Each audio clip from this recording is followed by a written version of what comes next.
L'antiga Grècia, segona part.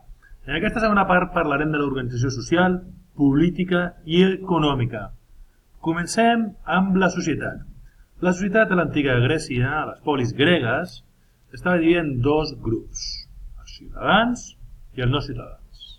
Els ciutadans podien participar en la vida política, tenien tots els drets i estaven obligats a pagar impostos. Clar, ens podem preguntar, per què eren ciutadans? Doncs perquè eren fills de pare i mare d'allà, si no, no eren considerats així. Hi havia persones molt riques i de més d'humils, però gent que els seus pares, els seus avis, eren d'aquella ciutat, d'aquella polis.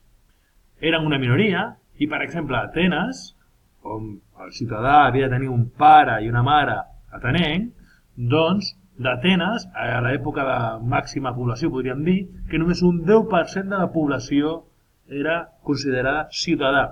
No eren uns 400.000 habitants, però gairebé fregava uns 400.000 habitants. Podem dir que de 400.000 habitants, només 40.000 eren ciutadans i tenien tots aquests drets. La resta, no ciutadans, no podien participar en la vida política. Era el principal, això tenien tots en comú, els no ciutadans, que no podien participar en la vida política. I dins d'aquests tenim tres estadis. Estrangers, és a dir, que el pare o la mare no eren originaris d'allà, eren lliures, havien de pagar impostos i formaven part de l'exèrcit. No podien posseir terres ni cases. Es dedicaven al comerç i l'artesania i, com ja hem dit abans, no podien participar de la vida política. Els esclaus no eren lliures. Solien ser presoners de guerra o fills d'esclaus. I els esclaus ens hem trobat a molts textos que pels antics grecs eren considerats com coses. Eren considerats una propietat més, com podia ser una casa. Les dones, o lliures o esclaves, però no tenien cap mena de dret. No podien intervenir en política, ni votar, ni tan sols assistir a espectacles públics, i sempre estaven sotmeses al control d'un home, o d'un germà, o d'un pare, o del seu marit. Segon apartat, política.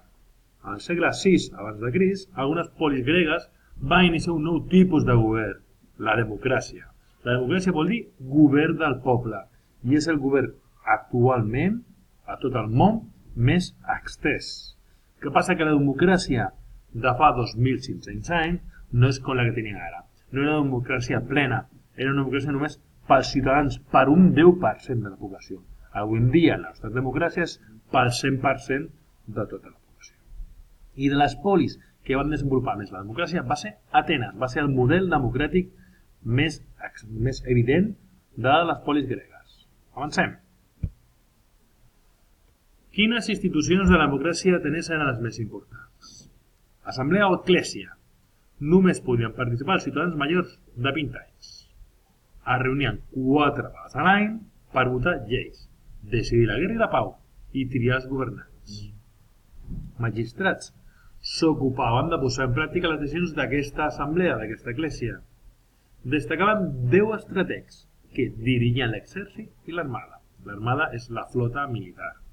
I els arcons, que presidien els tribunals i els ritus religiosos. Una altra institució, el Consell dels 500 o Boler.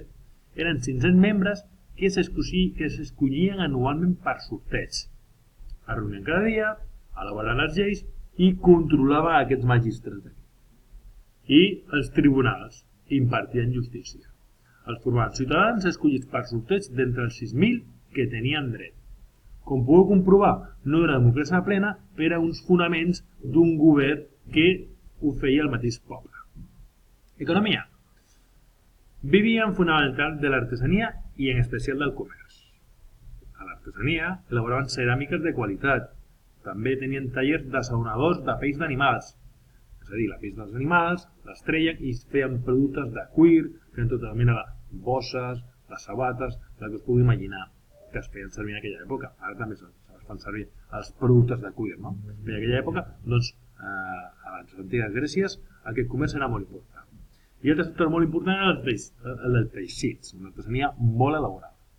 El comerç, ja hem dit que era l'activitat més important, havia un petit comerç molt actiu d'artesans, pagesos, petites botigues, i també hi havia comerciants rics i poderosos que tenien vaixells i navegaven per tot el Mediterrani. Recordem que els grecs, a l'antiga Grècia, van haver de marxar a fundar colònies i buscar l'activitat econòmica, buscar el comerç. Per tant, molts van fer rics i tenien flotes que navegaven per tot el Mediterrani. A més, diem que els grecs van inventar la moneda, no van ser exactament ells, però sí que utilitzaven monedes de plata per facilitar els intercanvis comercials. La moneda seva era una dracma i una moneda de plata molt valuosa a aquella època a totes les ribes del Mediterrani. Respecte a l'agricultura, conreaven el que anomenem trilogia mediterrània. La trilogia mediterrània són els 3 conreus més importants de tota la conca mediterrània, que són el blat, la vinya i l'olivera. Aquesta trilogia mediterrània la conreen a Grècia, la conreen actualment a Itàlia, a Espanya, és a dir, no és única i exclusiva dels grecs i per això li diem trilogia mediterrània. Les ciutats eren molt importants per a l'economia de les polis gregues. L'economia es movia a les ciutats i les ciutats eren un factor d'intercanvi de productes. Estaven situades a prop del mar, on les comunicacions són més fàcils, tenien carrers estrets, tortuosos i foscos, a l'època hel·lenística aquestes ciutats canviaran, i podem destacar 2 punts principals. L'àgora, o la plaça pública. Els romans, aquesta plaça pública, aquesta àgora, la copiaran i li diran fòrum. Tant a les ciutats gregues com a les ciutats romanes, aquesta plaça pública era al centre de la ciutat i on es desenvolupava molta activitat, tant econòmica com social. Acròpoli era un recinte emmurallat, situat en un lloc elevat, bàsicament per facilitar la defensa, i que feia funcions administratives, n'hi havia molts temples, es reunien per fer política, i també defensives. En cas d'atac, tota la població corria a l'acròpoli per defensar-se. I a l'època hel·lenística aquestes ciutats van assolir un gran desenvolupament. Va augmentar la mida i es van fundar de noves. A més, aquests nous assentaments tenien uns carrers amples i rectes que dibuixaven illes quadrades i regulars. Una xarxa en quadrícula que els romans perfeccionaran i que les nostres ciutats són una còpia d'aquesta trama urbana. De fet, a Barcelona, l'Eixample, si veiessin una foto aèria, veurem com són cel·les, com són una trama de quadrícules que possibilita una expansió de la ciutat molt efectiva. Doncs va començar tot en els grecs a l'època hel·lenística. També van edificar nous tipus d'edificis, teatres, gimnasos, biblioteques, museus i jardins.